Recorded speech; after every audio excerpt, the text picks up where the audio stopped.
இந்த சுற்றுப்பயணத்தின் நோக்கம் என்ன என்பது பற்றி அமெரிக்காவிலேயே ஊடகத்தினர் மற்றும் இந்திய வம்சாவளியினர் மத்தியிலே மிகப்பெரிய அதிருப்தியை ஏற்படுத்தும் வண்ணம் ராகுல் காந்தியினுடைய பேச்சுக்கள் இருக்கிறது. இந்த தேசத்திற்கு விரோதமாக பாகிஸ்தானின் ஏற்பாட்டிலே பாகிஸ்தானுக்கு போய் இந்தியாவிற்கு எதிராக கருத்துக்களை தெரிவித்த இலாஸ் ஒமர் போன்றவர்களோடு இவர் அளவலாவிக் கொண்டிருக்கிறார். பாரத நாட்டுக்கு விரோதமாகவும் விஷம் கக்குகின்ற சக்திகளோடு ராகுல் காந்திக்கு என்ன வேலை? ஆகவே பாரத நாட்டுக்கு எதிரான சக்திகளை இணைத்து எனக்கு என்ன தோணுதுன்னா, அவர் ஒரு முகமது யூனுஸ் ஆகணும்னு விரும்புகிறார் போல. பாரத நாட்டில் ஜாதி சண்டைகளை மூட்டி மத கலவரங்களை ஏற்படுத்தி எப்படியாவது ஆட்சிக்கு வந்துவிட வேண்டும் என்று எண்ணுகின்ற ஒரு ராகுல் இன்றைக்கி அமெரிக்காவில் போய் இந்திய விரோத சக்திகளோடு யாரெல்லாம் ஏற்கனவே ப்ரூவன் ஆன்டி இண்டியன்ஸ் அவர்களோட இவர் உறவு வைத்து கொண்டு கூட்டங்கள் ஏற்பாடு செஞ்சு விருந்துண்டு மகிழ்ந்து கொண்டு இருக்கார் அமெரிக்காவில். Kareem's biryani paradise at liberty and catering services, கோடம்பாக்கத்தின் அறுசுவை அடையாளம்.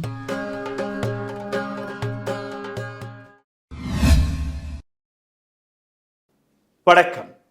ராகுல் காந்தி இஸ் an anti-Indian, தேச துரோகி, தேச விரோதி. இந்த வார்த்தைகளை நான் கூறவில்லை, பிஜேபியினர்கள் கூறி வருகிறார்கள். இந்த ப்ரொபகண்டாவை நான் பரப்பவில்லை, பிஜேபியின் ஐடி விங் பரப்பி வருகிறது. நரேந்திர மோடி அவர்களாக இருக்கட்டும், அமித்ஷா அவர்களாக இருக்கட்டும், ஸ்மிருதி இரானி அவர்களாக இருக்கட்டும், ஜேபி நட்டாவாக இருக்கட்டும், அனுராக் தாக்கூராக இருக்கட்டும், அசமின் சீஃப் மினிஸ்டர் ஹேமந்த பிஸ்வ சர்மாவாக இருக்கட்டும், உத்தரப்பிரதேசத்தின் சீஃப் மினிஸ்டர் யோகி ஆதித்யநாத்தாக இருக்கட்டும், சுப்பிரமணியம் சுவாமி அவர்களாக இருக்கட்டும், அல்ல சமீபத்தில் பேசிய எச் ராஜா அவர்களாக இருக்கட்டும், ராகுல் Gandhi is a anti Indian. அவர் பேசக்கூடிய வார்த்தை ஆன்டி நேஷனலாக மாறிவிடுகிறது. வெளிநாடுகளுக்கு சொல்லும் போது அல்ல பார்லிமெண்ட்ல இருந்து ராகுல் காந்திக்கு எழுப்பக்கூடிய கேள்விகள் இந்த நாட்டு மக்களுக்காக, இந்த நாட்டு டெமோக்ரஸிக்காக, இந்த நாட்டு கான்ஸ்டியூஷனுக்காக, இந்த நாட்டு பெண்களுக்காக கேள்விகள் எழும்பும் போது ராகுல் காந்தி கேட்கக்கூடிய கேள்வி மக்கள் மத்தியில் போய் சேர்ந்தடையும் போது இது போன்ற ப்ரொபகண்டாக்களை அவர்கள் தொடர்ந்து பேசி வருகிறார்கள். விவசாயிகள் ரோட்டில் இறங்கி போராடும் போது அப்போ நரேந்திர மோடி பேசாதது ஆன்டி இந்தியனாக மாறவில்லை. மணிப்பூர் கொழுந்து விட்டு எரியும் போது ஒரு வார்த்தை கூட நரேந்திர மோடி இதுவரை பேசவில்லை, அது தேச துரோக செயலாக மாறவில்லை. இந்த நாட்டு பெண் வீராங்கனைகள் அவருடைய கட்சியை சார்ந்த ஒரு எம்பி மீது குற்றச்சாட்டு எடுத்து வைக்கும் போது தன்னுடைய பதக்கங்களை கங்கை நதியில் கரைக்கு போன போது கூட ஒரு வார்த்தை கூட பேசாத நரேந்திர மோடி அது ஆன்டி இண்டியன் செயலாக உங்களுக்கு தெரியவில்லை. வெளிநாடுகளுக்கு சென்று என்னெல்லாம் பேசியிருக்கிறார் அதையெல்லாம் பட்டியல் போட்டு கொண்டு வந்திருக்கிறேன், அதையெல்லாம் நீங்க கேட்டீர்கள், உங்களுக்கு புரிய வரும் யார் உண்மையிலேயே தேச விரோத செயலில் இறங்கி இருக்கிறார்கள் என்று. அடானி எந்த அளவில் இந்த நாட்டு மக்களுடைய வரிப்பணத்தை வைத்து எந்தெந்த கம்பெனிகளை சேர்த்து வைத்தோமோ, எந்தெந்த வங்கிகளில் நீங்க பணத்தை போட்டிருக்கிறீர்களோ அனைத்தையுமே சுரண்டி கொண்டிருக்கிறார். அவரை பார்த்து ஒரு வார்த்தை கூட பேசவில்லை. செபியின் சீஃப் எந்த அளவில் இந்த நாட்டில் ஊழல் செய்து கொண்டிருக்கிறார், அவரை பார்த்து ஒரு வார்த்தை கூட பேசவில்லை. இது எல்லாம் ஆன்டி இண்டியன் செயலாக மாறாது.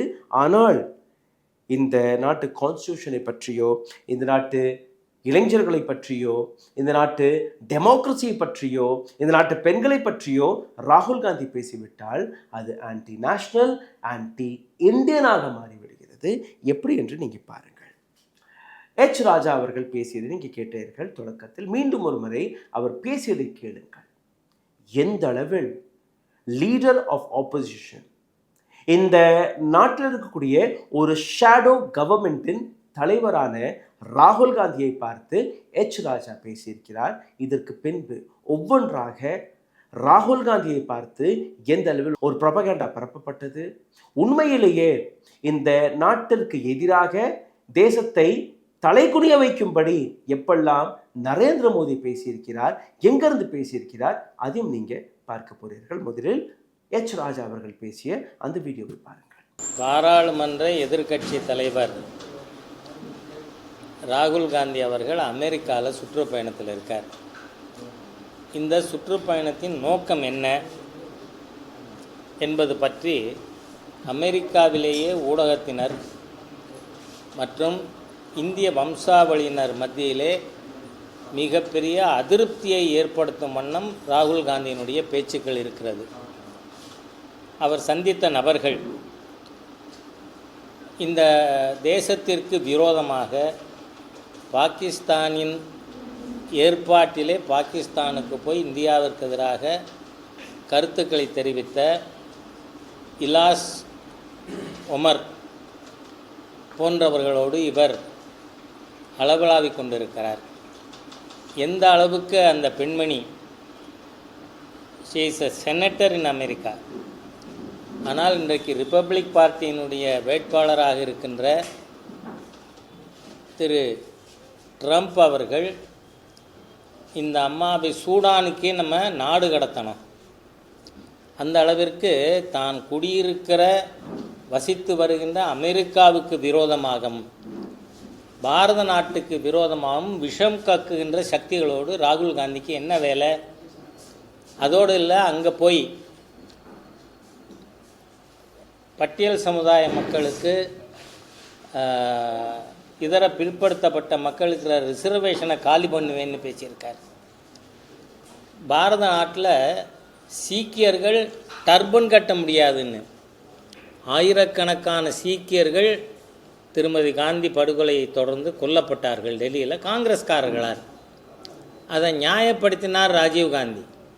when a big tree falls the earth around it is bound to shake அப்படின்னு ஒரு பெரிய ஆலமரம் கீழே விழுந்துடுச்சு, அதனால் இந்த மாதிரி கொலைகள் நடக்கும் தான் அப்படின்னு ராகுல் காந்தியோட தகப்பனார் பேசினார்.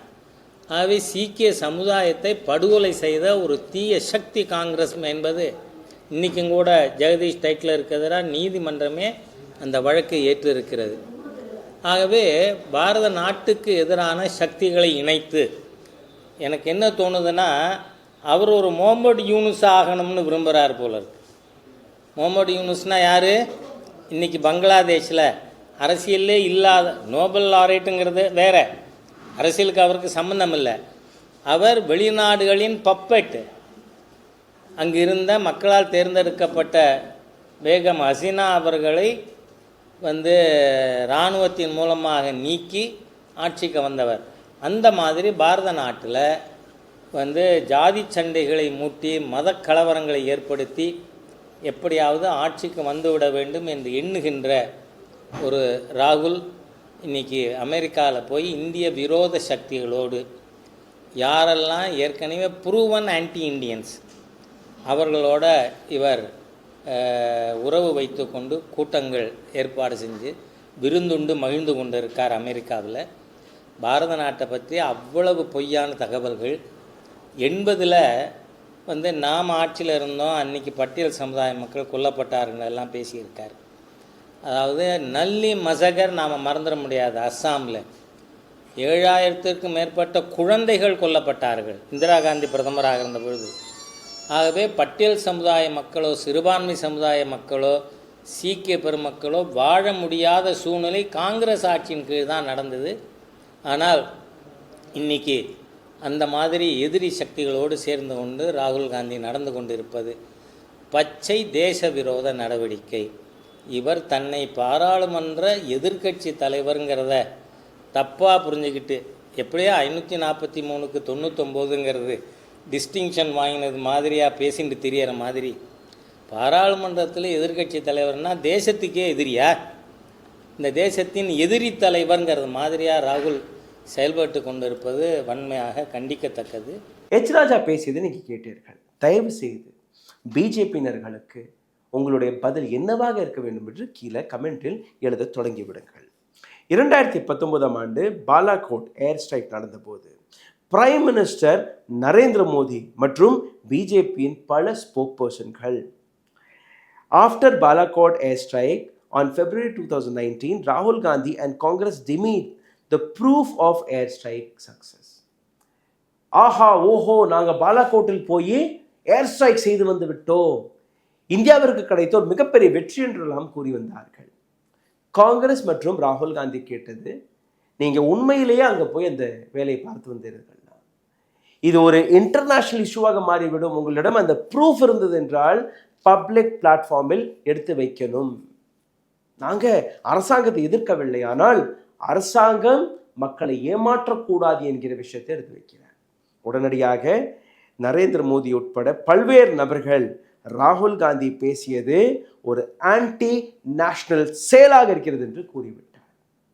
2021ஆம் ஆண்டு ராகுல் காந்தி கோவிடில் நடந்த பல்வேறு அத்துமீறல்கள், எப்படி மிஸ்மேனேஜ்மெண்ட் நடந்தது, நரேந்திர மோடி அரசாங்கத்தால் எப்படியெல்லாம் மிஸ்மேனேஜ்மெண்ட் நடந்தது, கோவிட் வேக்சினும் போது எப்படியெல்லாம் பிரைம் மினிஸ்டர் மோடி தன்னுடைய பிரச்சாரத்தை தேடிக்கொண்டார் என்கிற பல்வேறு விஷயங்கள் எடுத்து வைக்கும்போது, அப்போ ஜேபி நட்டா அவர்கள் ராகுல் காந்தியை பார்த்து working as an agent for foreign companies என்று லேபிள் சொல்லிவிட்டார். அதாவது வெளிநாட்டு கம்பெனிகளுக்கு, வெளிநாட்டில் இருக்கக்கூடிய ஆன்டி இண்டியன்ஸ்களுக்கு ராகுல் காந்தி வேலை பார்க்கிறார், அதை கூறிவிட்டார். இப்போ கோவிடில் நடக்கக்கூடிய அந்த மரணங்களை பார்த்து, ஹாஸ்பிட்டலில் மெடிசன் இல்லாத போது, பெட் இல்லாத போது அந்த மிஸ்மேனேஜ்மெண்ட்டை பற்றி பேசியதற்கு அவர் ஒரு வெளிநாட்டு ஏஜென்ட்டாக சுமத்தப்பட்டார்.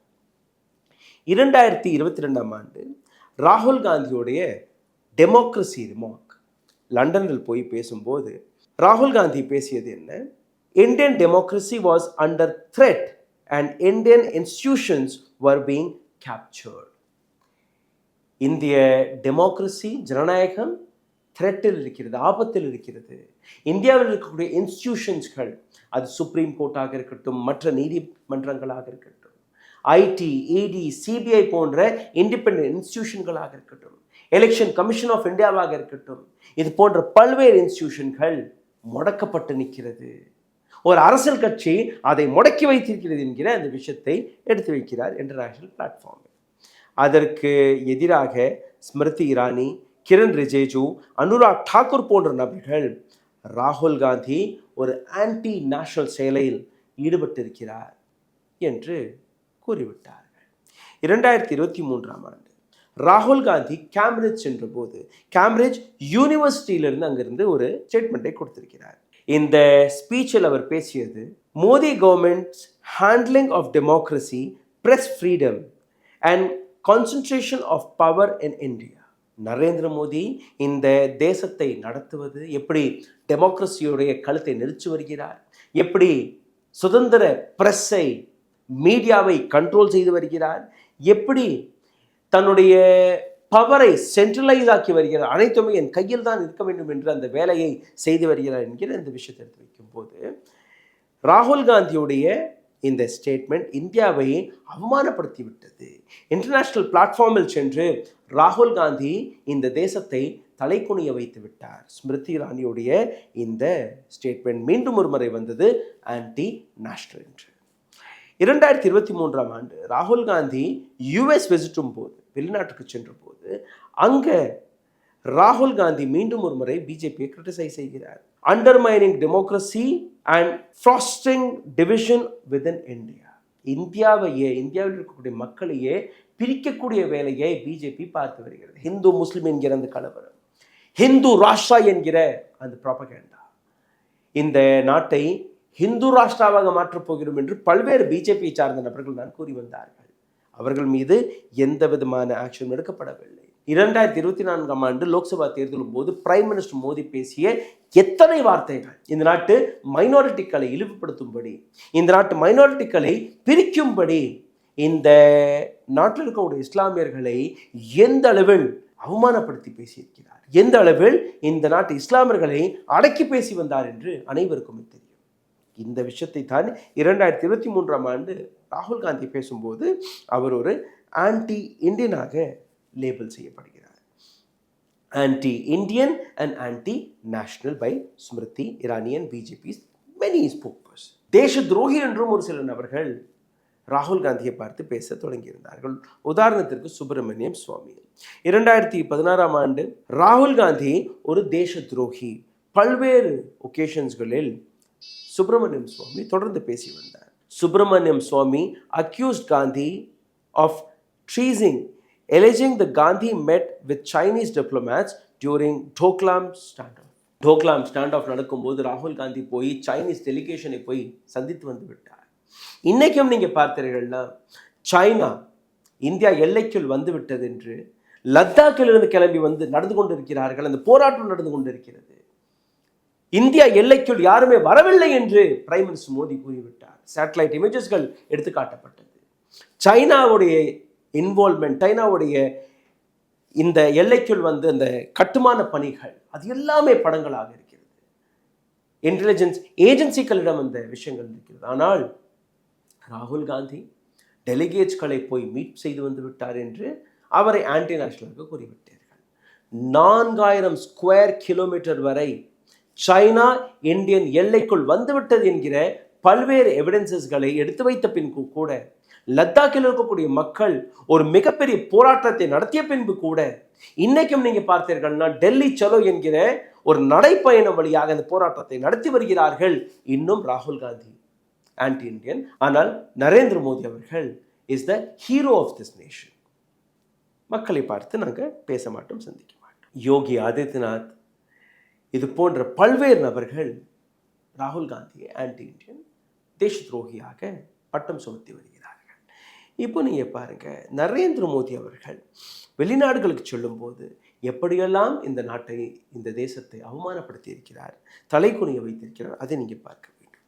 3வது டேர்ம் உலகத்தில் இருக்கக்கூடிய ஒரு பிரபலமான prime minister Narendra Modi. World leader பட்டியலில் நரேந்திர மோடி அந்த டாப் பொசிஷனை அடைந்து விட்டார். எப்படி அடைந்தார் அது வேற விஷயம். ஒரு ஃபோன் காலில் 2 நாடுகளுடைய வாரை நிறுத்தக்கூடிய அந்த சக்தி வாய்ந்த பிரைம் மினிஸ்டர் இந்தியாவில் இருக்கிறார். ஒரு ஃபோன் போட்டால் போதும் நாடுகள் நரேந்திர மோடியுடைய காலடிகளில் வந்து கிடக்கிறது. அது இன்னொரு பொருள். இது எல்லாமே ப்ரோபகண்டா. ஆனால் வெளிநாட்டிற்கு சென்று நரேந்திர மோடி பேசிய இந்த ஸ்டேட்மெண்ட்களை கேளுங்கள். 2015 ஆண்டு இந்தியா ஸ்கேம் இந்தியாவாக பார்க்கப்பட்டது. அதை மாற்றி நாங்கள் ஸ்கில் இந்தியாவாக கொண்டு வந்து விட்டோம். அதாவது இதற்கு முன்பு கடந்த 60 ஆண்டுகளாக இந்தியா ஒரு ஸ்கேம் இந்தியாவாக மட்டுமே பார்க்கப்பட்டது. அப்போது இந்தியாவில் இருக்கக்கூடிய எந்த அச்சீவ்மெண்ட்டுமே உங்களுக்கு தெரியவில்லையா? இந்தியாவில் இருக்கக்கூடிய எந்த இன்ஸ்டிடியூஷனுமே தெரியவில்லையா? நிச்சயமாக ஸ்கேம் நடந்திருக்கிறது. 1950 ஆண்டு 48 ஆண்டிலிருந்து ஸ்கேம் நடந்தது. இதில் எந்த விதமான மாற்று கருத்தும் கிடையாது. ஆனால் உலக மேடையில் ஏறி இந்தியா ஒரு ஸ்கேம் இந்தியாவாக கூறியது நீங்கள் தானே கூறினீர்கள். 2014 ஆண்டு ஸ்விஸ் வங்கிகளில் இருக்கக்கூடிய பணத்தை நாங்கள் கொண்டு வருவோம், அவர்களுடைய பட்டியலை, அவர்களுடைய பெயர்களை நாங்கள் பப்ளிக் பிளாட்ஃபார்மில் எடுத்து வைப்போம் என்று. இன்னைக்கு 10 ஆண்டுகள் முடிந்து 11ஆவது ஆண்டு 3வது முறை நீங்கள் பிரைம் மினிஸ்டராக இருக்கிறீர்கள். ஒரு பேராவது நீங்கள் எடுத்து வைத்தீர்களா? கிடையாது. சரி, 2015 ஆண்டு born in India but ashamed. நான் இந்தியாவில் பிறந்ததையே அவமானமாக பார்க்கிறேன் என்று பல்வேறு இந்தியர்கள் நினைத்து வருகிறார்கள். என்னுடைய ஆட்சி வந்ததற்கு பின்புதான் அவர்கள் தன்னை இந்தியராக, ப்ரவுட் இந்தியனாக எடுத்து வைக்கிறார்கள். டொரண்டோ கனடாவில் பிரைம் மினிஸ்டர் மோடி இந்த வார்த்தையை பேசுகிறார். அப்போது பிரைம் மினிஸ்டர் மோடி வந்ததற்கு பின்புதான் இந்தியாவிற்கு சுதந்திரம் கிடைத்தது. அப்படிதான் கங்கனா ரனாவத் கூறி வருகிறார். அவரும் இந்த விஷயத்தை தான் எடுத்து வைத்திருக்கிறார். 2014 ஆண்டு nothing happened in 60 years. Madison Square Garden USA, அமெரிக்காவிற்கு சென்று கடந்த 60 ஆண்டுகளாக இந்தியாவில் எதுவுமே நடக்கவில்லை, இதற்கு மேல் நான் தான் அனைத்துமே செய்ய போகிறேன், நான் வந்ததற்கு பின்புதான் இந்தியாவில் டெவலப்மெண்ட் என்கிற பேரே அவர்கள் கேட்கிறார்கள். பிரைம் மினிஸ்டர் மோடி அமெரிக்காவில் பேசியிருந்தார். 2017 டயர்ட் இந்தியா, லண்டனில் போய் பேசுகிறார். தோர்வான இந்தியா, டயர்டான இந்தியா. இந்த விஷயத்தை எந்த அளவில் நீங்கள் பார்க்கிறீர்கள்? இந்தியாவில் இருக்கக்கூடிய 140 கோடி மக்கள் எதுவுமே செய்யவில்லை. பிரைம் மினிஸ்டர் மோடி மட்டும்தான் உழைத்து கொட்டி கொண்டிருக்கிறார். 2023 ஆண்டு no atrocities against minorities in India, அமெரிக்காவுக்கு சென்று இந்தியாவில் இருக்கக்கூடிய மைனாரிட்டிஸ்களுக்கு எதிராக எதுவுமே இந்தியாவில் நடக்கவில்லை. No lynching. இஸ்லாமியர்களுக்கு எதிராக ஒரு வார்த்தை கூட யாருமே பேசுவதில்லை. அங்கே இருக்கக்கூடிய இஸ்லாமியர்கள், அங்கே இருக்கக்கூடிய கிறிஸ்துவர்கள், சீக்கியர்கள், மைனாரிட்டிகள் அனைவருமே சந்தோஷமாக இருக்கிறார்கள். அவர்களுக்கு நாங்கள் ப்ரொடெக்ஷன் கொடுத்து வருகிறோம். பிரைம் மினிஸ்டர் மோடியுடைய இந்த பொய்யான வார்த்தை ஒட்டுமொத்த உலக மீடியா கிரிட்டிசைஸ் செய்தது மட்டுமல்லாமல் அவருக்கு எதிராக அவர்களுடைய நியூஸ் பேப்பர்களில் எழுதி வந்தது. இங்கே இருக்கக்கூடிய கோதி மீடியாலாம் அதை காட்டாது. 2016ஆம் ஆண்டு India was seen as surrendering. Washington டிசியில் பேசியது. இந்தியா சமர்ப்பிக்கிறது, உலக நாடுகளுக்கு முன்பு சரண்டர் ஆகி கொண்டிருக்கிறது, எங்களை மன்னித்து விடுங்கள் என்று நடுநடுங்கி போயிருந்ததாம் இந்தியா. பிரைம் மினிஸ்டர் மோடி வந்ததற்கு பின்புதான் இந்தியா தலை நிற்கிறது என்று அவர் எடுத்துக்காட்டி. 2022ஆம் ஆண்டு இந்தியா வாஸ் ஹெல்ப்லெஸ் பிஃபோர் 2014. ஜெர்மனியில் பேசிய இந்த வார்த்தை. இந்தியா ஹெல்ப்லெஸ்ஸாக நின்றதான். நான் பதவியேற்றதற்கு பின்புதான், அதாவது பிரைம் மினிஸ்டர் மோடி இந்தியாவின் தலைமையில் அமர்ந்ததற்கு பின்புதான் உலக நாடுகள் இந்தியாவை பார்த்து பயப்படுகிறார்கள். அப்போ கடந்த 75 ஆண்டுகளாக இந்தியா எதையுமே சாதிக்கவில்லையா? அப்போ உங்களுடைய மூத்த தலைவரான வாஜ்பாய் அவர்கள், அவர் காலகட்டத்தில் எதுவுமே நடக்கவில்லையா? இந்திரா காந்தியை விட்டுவிடுங்கள், நேரு அவர்களை விட்டுவிடுங்கள், ராஜீவ் காந்தியை விட்டுவிடுங்கள், நரசிம்மராவை விட்டுவிடுங்கள், வாஜ்பாய் அவர்களை கூட நீங்க விட்டு வைக்கவில்லையே. அனைத்துமே மோடிக்கு தான், அனைத்து புகழுமே மோடிக்கு தான் என்று. விவசாய போராட்டத்திலிருந்து தொடங்கி, மணிப்பூர்ல இருந்து தொடங்கி, இந்த நாட்டு இளைஞர்களுடைய வேலை வாய்ப்பாக இருக்கட்டும், பெட்ரோல் டீசலின் விலையாக இருக்கட்டும், எல்பிஜி விலையாக இருக்கட்டும், விலைவாசியாக இருக்கட்டும், இந்த நாட்டு பெண்களுடைய பாதுகாப்பாக இருக்கட்டும், எதற்குமே நாவை துறக்காத மோடி அவர்கள். அடானி என்கிற அந்த என்கிற வார்த்தை வந்தாலே போதும், ஒட்டுமொத்த பிஜேபி, ஒட்டுமொத்த ஐடி விங் தேனை கூண்டில் எப்படி நீங்க கை வைக்கும் போது அப்படி கூச்சல் போட்டு வருவார்களோ அப்படித்தான் இவர்கள் வருகிறார்கள். பிரைம் மினிஸ்டர் மோடி பேசிய இந்த வார்த்தைகள் ஒரு பக்கம், ராகுல் காந்தி அமெரிக்கா பயணத்தில் பேசிய வார்த்தைகள் இன்னொரு பக்கம். Narendra Modi anti Indian R ராகுல் இஸ் ஆன்டி இந்தியன் என்று நீங்கள் புரிந்து கொள்ள வேண்டும். இந்த 5 விஷயங்கள் நீங்கள் பாருங்கள்.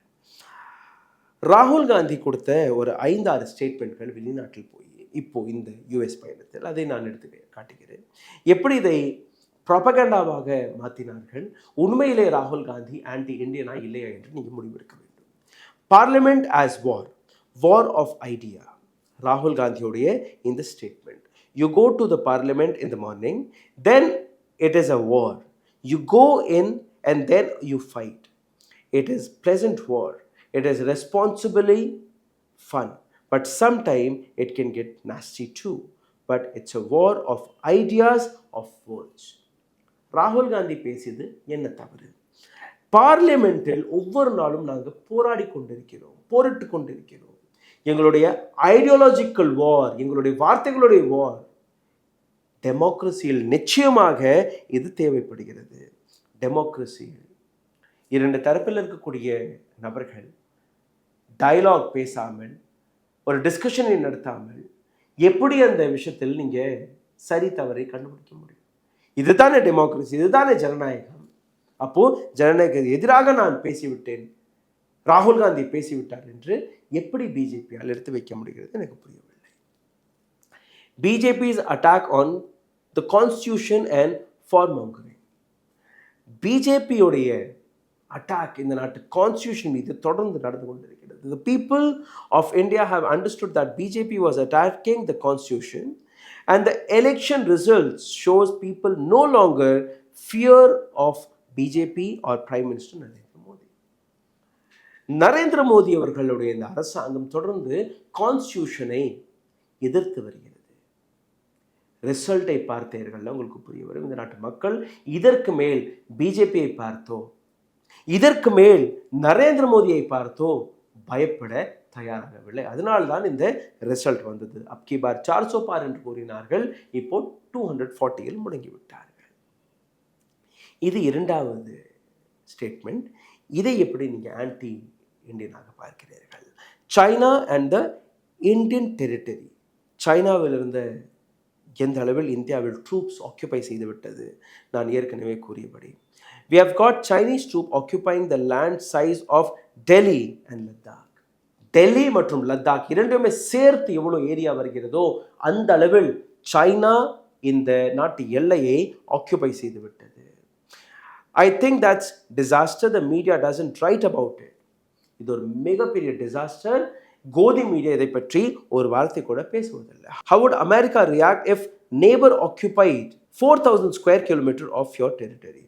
அமெரிக்கா போன்ற நாடு எப்படி இதை பார்த்திருக்கும்? அவர்களுடைய நாட்டிலிருந்து 4,000 ஸ்கொயர் கிலோமீட்டரை அவர்களுடைய பக்கத்து நாடு ஆக்குபை செய்திருந்தார். இந்த கேள்வியை வெளிநாட்டில் எப்படி நீங்கள் எடுத்து வைக்கலாம், எப்படி இந்த குற்றச்சாட்டை எடுத்து வைக்கலாம் என்று அவர் மீது ஒரு மிகப்பெரிய ப்ரொபகண்டாவை பரப்பி வருகிறது BJP. India's employment problem and China's production focus. இந்தியாவில் இருக்கக்கூடிய எம்ப்ளாய்மெண்ட், வேலைவாய்ப்பு, அது ஒரு மிகப்பெரிய பிரச்சனை. ஆனால் சைனா அதையே ஒரு வாய்ப்பாக நடத்தி வருகிறது. அவர்களுடைய ப்ரொடக்ஷன் எப்படி இருக்கிறது என்று நீங்கள் பாருங்கள். இந்தியாவில் கம்பெனிகள் வந்தால் தானே, இந்தியாவில் மேனுஃபேக்சரிங் தொடங்கினால் தானே நீங்கள் இந்திய இளைஞர்களுக்கு வேலைவாய்ப்பை உருவாக்க முடியும். எங்கே நீங்கள் வேலைவாய்ப்பை உருவாக்குகிறீர்கள் என்கிற அந்த கேள்வியை கேட்டிருக்கிறார் ராகுல் காந்தி. இது ஆன்டி நேஷனல் வார்த்தை. இப்படியெல்லாம் நீங்கள் வெளிநாட்டிற்கு போய் பேசக்கூடாது. Sikh identity and reservation. ராகுல் காந்தி சீக்கியர்களுக்கு, ராகுல் காந்தி ரிசர்வேஷனுக்கு எதிரான நபர். த fight is about whether he as a Sikh will be allowed to wear turban or kirpan to go to Gurdwara in India. ராகுல் காந்தி நிச்சயமாக இந்த விஷயத்தை பேசியிருக்க தேவையில்லை. இதை என்னாலையும் ஏற்றுக்கொள்ள முடியவில்லை. இந்தியாவில் இருக்கக்கூடிய சீக்கியர்கள் எங்க டர்பன் கட்டினார்களா இல்லையா, கையில் அந்த கத்தி வைக்க வேண்டுமா இல்லையா, அந்த டர்பன் என்கிற அந்த ஐடென்டிட்டி, சீக் என்கிற ஐடென்டிட்டி யாருமே எதிர்க்கவில்லை. ஆனால் ராகுல் காந்தியுடைய அந்த வார்த்தைக்கான அர்த்தம் வேறு. ஆனால் அதை ட்விஸ்ட் செய்து காட்டியிருக்கிறார். எப்படி என்று நீங்க பாருங்கள். The fight is about whether he as a Sikh will be allowed to wear the turban. எதிர்காலத்தில் ஒரு சீக்கியர் டர்பன் கட்டுவதாக இருக்கட்டும், அல்ல இது போன்ற சீக்கிய ஐடென்டிட்டியை வைப்பதாக இருக்கட்டும், அதை எடுத்து வைப்பார்களா? இந்த எக்ஸ்சேஞ்ச் வாஸ் அன்னெசரி. பல்வேறு நபர்கள் இதை கூறியிருக்கிறார்கள், குறிப்பிட்டிருக்கிறார்கள். ஆனால் இந்த ஒட்டுமொத்த விஷயத்தில் நீங்கள் பார்க்கும்போது ஒரு விஷயம் தெளிவாக தெரிகிறது. ராகுல் காந்தி ஒரு சில இடங்களில் நிச்சயமாக தவறு செய்திருக்கிறார். நிச்சயமாக ஒரு இது முக்கியமாக இந்த சீக்கியர்கள் விவகாரம், இதை தவறாக நீங்கள் போற்றவும் செய்திருக்கிறீர்கள். நீங்கள் பேசிய விதமும் உங்கள் அன்னெசரியான ஒரு டயலாக். இதை தவிர ராகுல் காந்தி எழுப்பிய பல்வேறு கேள்விகள், ராகுல் காந்தி எழுப்பிய பல்வேறு விஷயங்கள் இந்த நாட்டு மக்களை சென்டராக வைத்து, இந்த நாட்டு மக்களை ஃபோக்கஸாக வைத்து கேட்கப்பட்ட கேள்வி. ஆனால் நரேந்திர மோடி, அமித்ஷா, ஜேபி நட்டா, ஸ்மிருதி இரானி, ஹேமந்த் பிஸ்வ சர்மா, எச் ராஜா, சுப்பிரமணியம் சுவாமி, யோகி ஆதித்யநாத், இது போன்ற பல்வேறு தலைவர்கள், சங்கிகள், பிஜேபி ஐடி விங் அனைத்து நபர்களுமே ஒரு ப்ரொபகண்டாவை மட்டும்தான் பரப்ப பார்க்கிறார்கள். ராகுல் Gandhi is an anti national, anti Indian. ராகுல் காந்தி மணிப்பூர் செல்கிறார். ராகுல் காந்தி விவசாயிகளை போய் சந்திக்கிறார். ராகுல் காந்தி ரெஸ்லர்ஸ்களை, இந்த பெண் வீராங்கனைகளை போய் சந்திக்கிறார். ராகுல் காந்தி கன்னியாகுமரியிலிருந்து காஷ்மீர் வரை, மகாராஷ்டிராவிலிருந்து வெஸ்ட் பெங்கால் வரை, மணிப்பூர் எல்லாம் சென்று வருகிறார். இத்தனை நபர்களை கிட்டத்தட்ட ஒரு 3500 4000 கிலோமீட்டர் நடைப்பயணமாக சென்று வந்திருக்கிறார். மக்களுடைய கனெக்ஷன் அதிகமாக இருக்கிறது. ராகுல் காந்தியுடைய தகப்பனார் இந்த நாட்டிற்காக உயிர் கொடுத்திருக்கிறார். அவருடைய பாட்டி இந்த நாட்டிற்காக உயிர் கொடுத்திருக்கிறார். இந்த நாட்டில் இருக்கக்கூடிய பல்வேறு விஷயங்களை ஒரு தலைவராக, ஒரு லீடராக எடுத்து வைக்கக்கூடிய ராகுல் காந்தி ஒரு பக்கம், இந்த நாட்டிற்கு கூடிய ஒரு சில கார்ப்பரேட்களுக்காக, குஜராத் லாபிக்காக வேலை பார்க்கக்கூடிய ஒரு கூட்டம் இன்னொரு பக்கம். யார் தேச விரோத செயலை செய்து வருகிறார்கள், யார் ஆன்டி நேஷனலாக, ஆன்டி இந்தியனாக அழைக்கப்பட வேண்டும் என்று நீங்க முடிவெடுங்கள். நன்றி, வணக்கம். ஊடகம் கார்ப்பரேட் அரசியல்வாதிகளின் கைப்பாவையாக, அடிமைகளாக இருந்தது போதும். இனி சாட்டை எடுத்து சுழற்றும் நேரம் வந்துவிட்டது. ஊடகம் பொதுமக்களாகிய உங்களுக்காக, உங்களாலேயே இயக்கப்பட வேண்டும். ஊடக சுதந்திரத்திற்காக உங்களின் பங்களிப்பை இன்றே அளித்திடுங்கள்.